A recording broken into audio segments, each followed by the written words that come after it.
Global royalty and world leaders will be on the guest list at the funeral for Pope Francis, which is scheduled to take place this coming Saturday. Catholic cardinals have been meeting at the Vatican to discuss the final details of the service, which will be held at the heart of the Catholic Church in St. Peter's Square at 10 a.m. local time.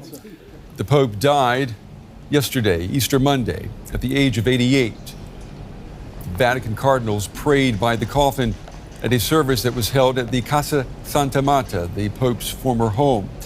From Wednesday morning, Francis will lie in state in St. Peter's Basilica, where worshipers will get their chance to pay their respects in person.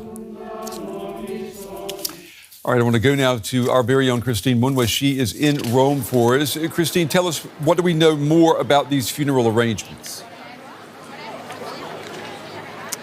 Well, Brent, I can tell you that it's not just the detail of the service that officials or the cardinals in the Vatican are poring over leading up to that service, but think about the state of Italy, the authorities here having to prepare the logistics for the hundreds of thousands, if not millions, who are going to flock to Rome for that funeral service on Saturday morning.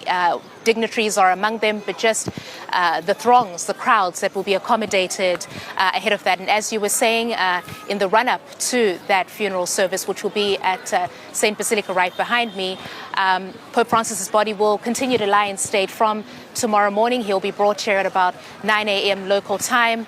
2 hours later, it will be opened to the public for viewing, where people will be able to pay their final respects as the Pope lies in state right behind me over there. So just around the city in the perimeter of where we are, you can see the installations that are being put up, metal detecting gadgets, etc., turnstiles, police presence, security presence, to manage the crowds that will be here on the day of that service. And Christine, what about the guest list? Who is expected to attend the funeral on Saturday?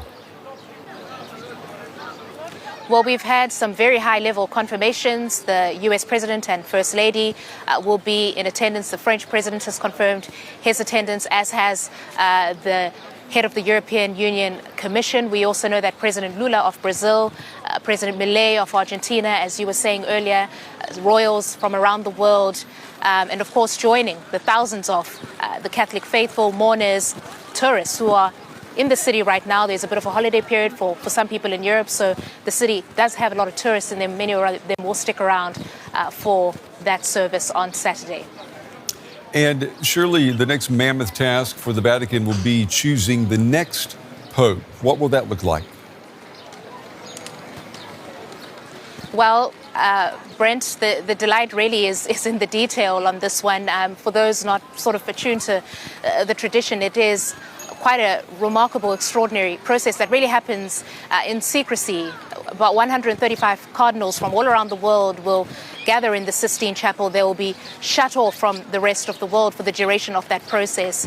We understand they will cast 4 ballots a day, 2 in the morning, 2 in the afternoon, and a candidate has to secure 2/3 of those votes before they can be elected Pope. Now, we understand it on the days that after each voting session, the ballots will be burned up, and when they fail to reach that 2/3 majority for a single candidate, a chemical will be added to the ballots that will produce a black smoke. When a white smoke billows from the Sistine Chapel, that will be the indication that a new Pope has been chosen. Now, we understand that process, the Vatican has says, will wrap up in about a month's time. We will know, but there are sources suggesting it could be even sooner than that. We know that conclave of cardinals, as it is known, will resume around May 5th. It depends how long it could take. It could be hours, it could be days. Okay. Until we have that decision. But for now, the process is about, of course, that funeral that's taking place Saturday morning here in Rome. GW's Christine Mhundwa with the latest from Rome. Christine, as always, thank you. Well, I'm joined now by David Willey. He's also in Rome. David has reported extensively about Italy. He is a former BBC Vatican correspondent. He is also an author.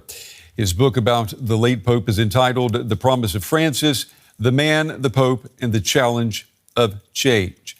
David, it's good to have you with us. You write in your book that after he became Pope, Francis's first promise was to transform the image of the Vatican as a place that flaunted its wealth and its riches to a place where the poor and even the homeless would not feel out of place. Did he make good on that promise? I think he did. It was interesting that his very first trip outside Italy was to the island of Lampedusa, halfway between North Africa and Italy, which had become the refuge for many immigrants who had tried to escape poverty and oppression in their countries of origin. And the Pope was always very mindful of the problems faced by immigrants all over the world. He obviously remembered very clearly that his own family was an immigrant family. His father and mother left Italy, they were of Italian origin, to escape the fascist regime and migrated to Buenos Aires in the 1920s.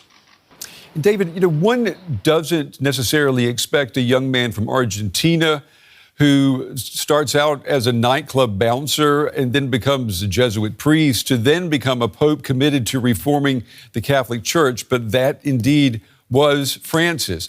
Was there one event in his life or one characteristic about him that made this unlikely sequence of events possible? I think one of the most important facts to remember about Pope Francis is that he was a Jesuit.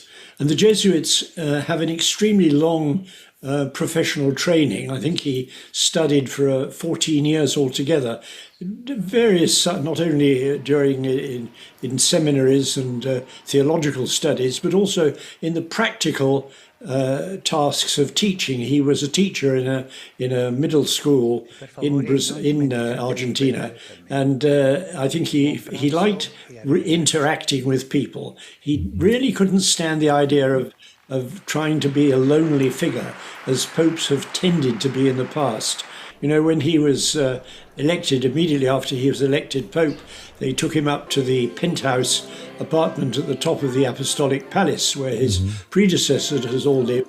He took one look and said, "I'm not staying here. There's room for 200 people here." He moved back into the guest house, which had been prepared by a previous Pope to welcome the cardinals during their stay in Rome. So he was a man who was accustomed to living very simply. When he was Archbishop in Buenos Aires, he used to do his own cooking at weekends.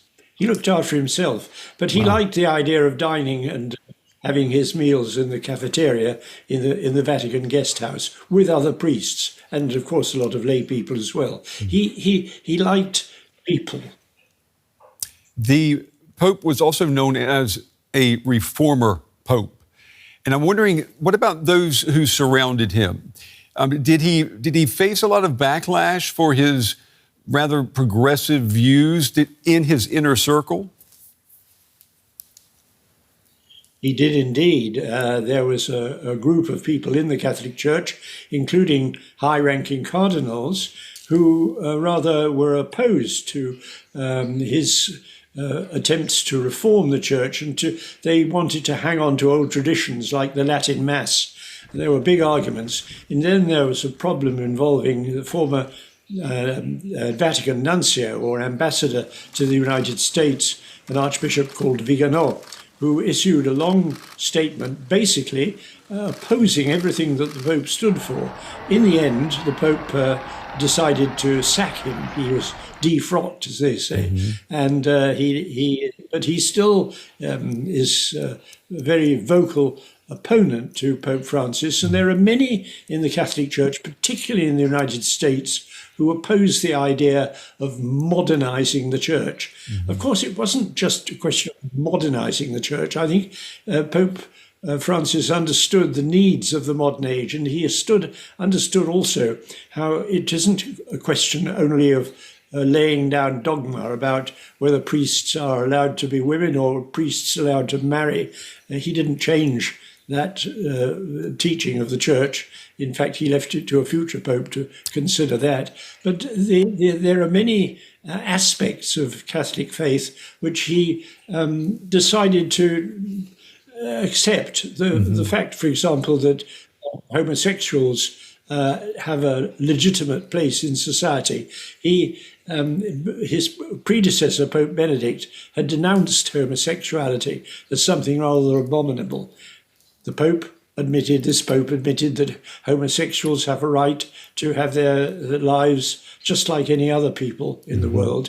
And though the Church may not recognize their union as a proper marriage, they have a right to live together if they want to.